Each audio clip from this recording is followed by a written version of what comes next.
Hello everyone and welcome back to Amity Bloom. It's another day and another page in our journal that we're going to be working on. I'm in the middle of getting some fabric bundles ready for the shop. They will be available this Friday around 8 o'clock p.m. I believe, as well as some paper bundles, and I'm also working on a class, so I've been very busy. So because of work, I haven't really been doing much and I don't have anything to journal about that's quite exciting.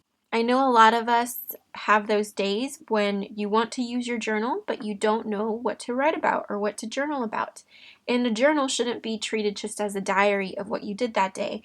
It can also be used as like a sketchbook or a workbook where you just put pictures that you like, quotes that you like, or you can even write to yourself in the future. And that got me thinking. All I did was I've been working with the scraps left over from our fabric packs that will be available very soon, and I made little fabric postage stamps. You can see them a lot better close up, but these are the little postage stamps that I made. And all I did was take a blank piece of fabric, kind of like the base.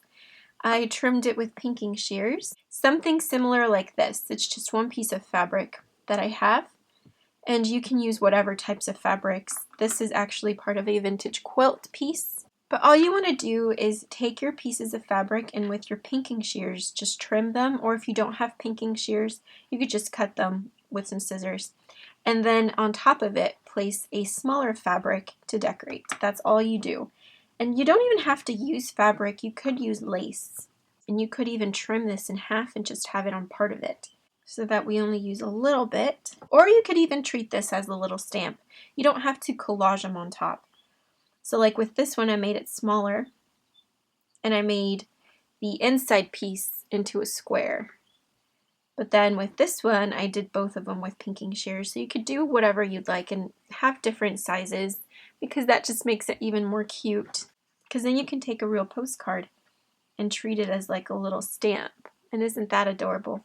So this got me thinking, and it made me want to create my own little postcard that I can use as a journaling card to journal to myself on days when I feel like I don't have anything to write about.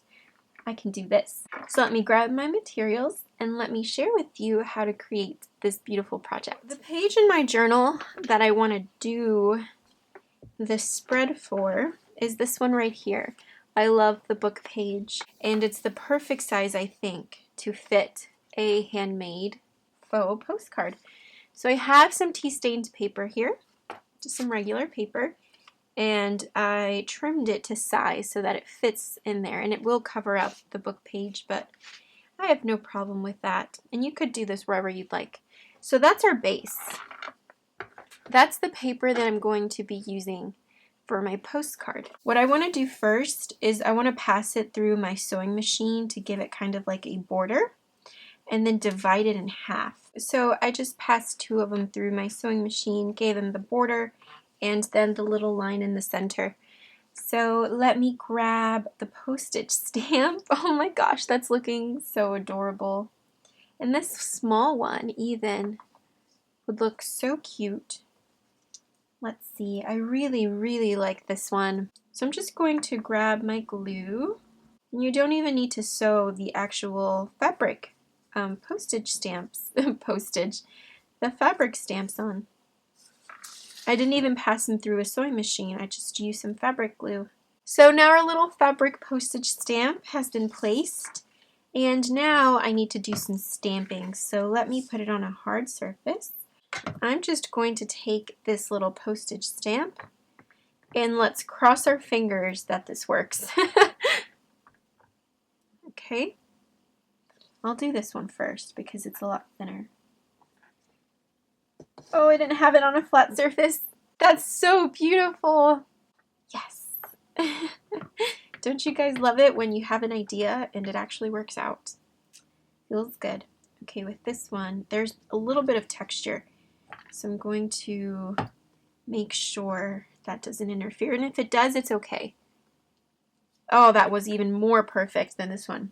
Lovely. So yeah, if you have a textured surface, like I have a wood table, make sure you're using a nice hard back so that it doesn't smudge like this one did. beautiful. This looks so lovely. Okay, so now what I want to do is take this little postcard font and I want to put it in the upper right hand corner or upper left hand corner and grab my hard surface, my postcard, my real one. Beautiful. Oh, that's so cute. And I got a little bit of ink here, but that's okay. Once I journal, you won't even be able to see it, but look at how beautiful that is. And there we go. We have our own postcards made, you guys. This is so adorable. I love this project. So now let's grab our journal. So now I have my postcards made, my faux postcards. And I can choose two things. I could choose to make it into a pocket and have a little bit of space to add something on the back, which I think I might do to one of them. Or I could turn it into a tip in, so I could journal on the back as well. I'm just going to take some masking tape. This is my favorite kind of tape, especially in a journal like this where you're trying to keep with the vintage theme and style. And I think I'm going to place it right along there. I don't want to cover up any of these sewing lines.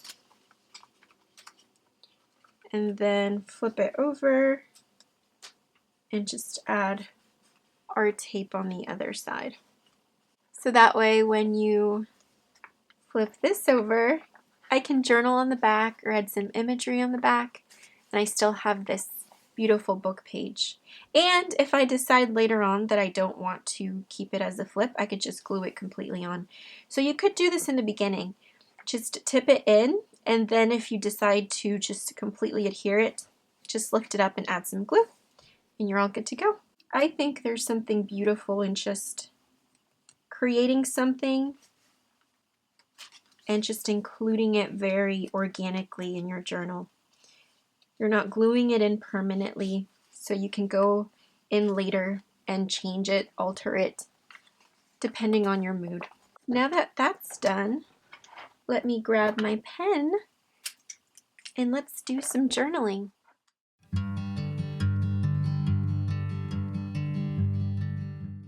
Treat your handmade postcard as a journaling card where you can write to yourself. You can have members of your family write specific mementos or phrases, quotes, little snippets of what they think of you, how much they love you. Give each one a handmade postcard made from you, which then you can fill up, write on the back, add decoration to, and include in your journal for the years to come. It's a really interactive and cute way to get your feelings and thoughts and memories onto paper. Now what I'm doing is I'm going through my paper stash and I'm picking up some little journaling tidbits. So this is actually a vintage stamp that I purchased from an antique store. It's a little set of vintage stamps. And I wanted to do some journaling on that book page, but I knew I needed to block out some of the lettering, so I added some white paint. You can also use gesso if you wanted to. Since this journal, I'm going to be treating it as a mix of a glue book and an art journal.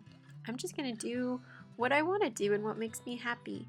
Not really documenting parts of my life, but more my thoughts and sharing some of my special treasures and papers in the journal just because I want to. And it makes me happy thinking of how I can flip through the pages and see a scrapbook of papers, of fabrics, and my words.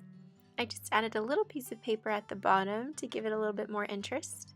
And this page is pretty much done. I can go in later and add some cute images on the back of the postcard, or I can do some more journaling. So I hope you guys enjoyed this project. It only takes a couple of minutes to make your own postcard from paper, creating your fabric postage stamps, and then of course whatever you want to use it for, either for art journaling, documenting your life, or to just look at something pretty. So thank you so much for watching. I will be sharing a new video very soon, and I hope that you guys have a wonderful day full of peace and love.